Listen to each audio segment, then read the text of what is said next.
وعلیکم السلام ورحمۃ اللہ وبرکاتہ۔ اللہ رب العالمین آپ کو جزائے خیر عطا فرمائے اور خیر و عافیت میں رکھے۔ آپ کا سوال یہ تھا کہ بعض لوگ رمضان سے پہلے ایک رات جاگتے ہیں، پھر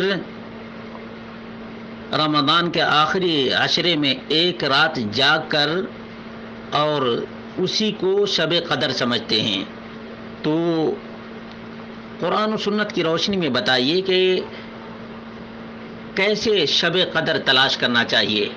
اس کا جواب یہ ہے کہ رمضان سے پہلے رات جاگنا نبی اکرم صلی اللہ علیہ وسلم کی سنت نہیں بلکہ بدعت ہے۔ اسی طرح سے ایک ہی رات کی تخصیص کر لینا گویا نبی اکرم صلی اللہ علیہ وسلم کے دیگر فرامین کو ٹھکرانا ہے۔ اس لیے پورے آخری عشرے کے طاق راتوں میں شب قدر تلاش کرنے کا نبی اکرم صلی اللہ علیہ وسلم کا حکم ہے۔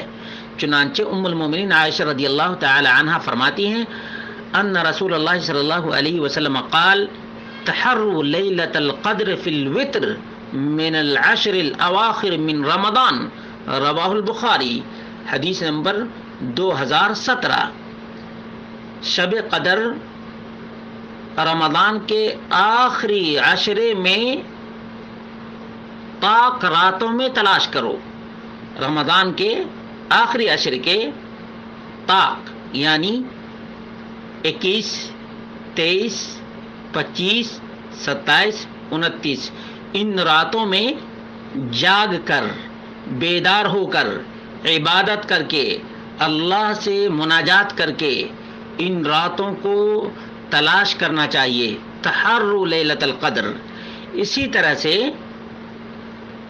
عن ابی سعید الخدری رضی اللہ عنہ قال خطبنا رسول اللہ صلی اللہ علیہ وسلم فقال انی اریت لیلۃ القدر وانی نسیتها او انسیتها فالتمسوها فی العشر الاواخر من کل وتر، رواہ البخاری و مسلم۔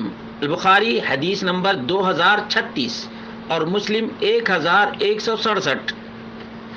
نبی اکرم صلی اللہ علیہ وسلم نے فرمایا کہ مجھے شب قدر دکھائی گئی، مجھے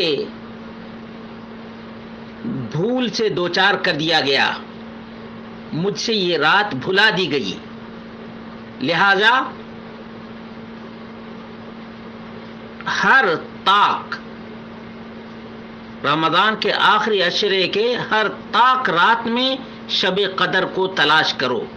21، 23، 25، 27، 29 ان طاق راتوں میں آدمی کو شب قدر تلاش کرنا چاہیے۔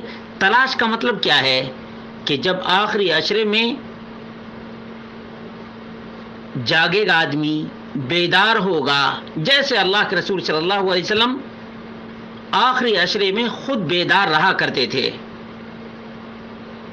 شب بیداری کیا کرتے تھے، وَأَيْقَظَ أَهْلَهُ اور اپنے گھر والوں کو جگایا کرتے تھے۔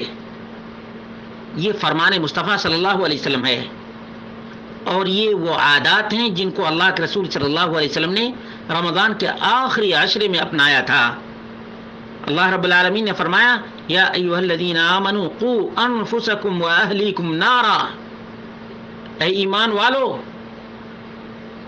اپنے آپ کو جہنم کی آگ سے بچاؤ اور اپنے گھر والوں کو جہنم کی آگ سے بچاؤ۔ اس کا طریقہ کیا ہے؟ اس کا طریقہ یہ ہے کہ خود آدمی ان طاق راتوں میں جاگے، بیدار رہے، عبادت اور بندگی کرے، اپنے گھر والوں کو جگائے، اپنے بچوں کو سکھائے کہ ہمارے نبی احمد مجتبی محمد مصطفیٰ صلی اللہ علیہ وسلم ان راتوں میں جاگا کرتے تھے، بیدار رہا کرتے تھے، تلاوت قرآن میں مصروف رہا کرتے تھے، دعا اور مناجات میں مصروف رہا کرتے تھے۔ اس لیے ان راتوں کو ایسے نہیں ضائع کریں بلکہ تلاوت قرآن میں، دعا میں، مناجات میں صرف کریں تاکہ یہ راتیں ہمارے لیے گواہ بن جائیں، اور ہمیں شب قدر مل گئی تو ہمارے نصیبے کو کیا کہنا۔ ہماری خوش نصیبی ہوگی کہ ہمیں یہ شب قدر مل گئی۔ اللہ رب العالمین ہم سب کو یہ شب قدر نصیب فرمائے، ہمارے گناہوں کو مٹانے کا سبب بنائے، ہم سب کو اللہ رب العالمین دنیا اور آخرت دونوں جہان میں کامیابی اور کامرانی عطا فرمائے۔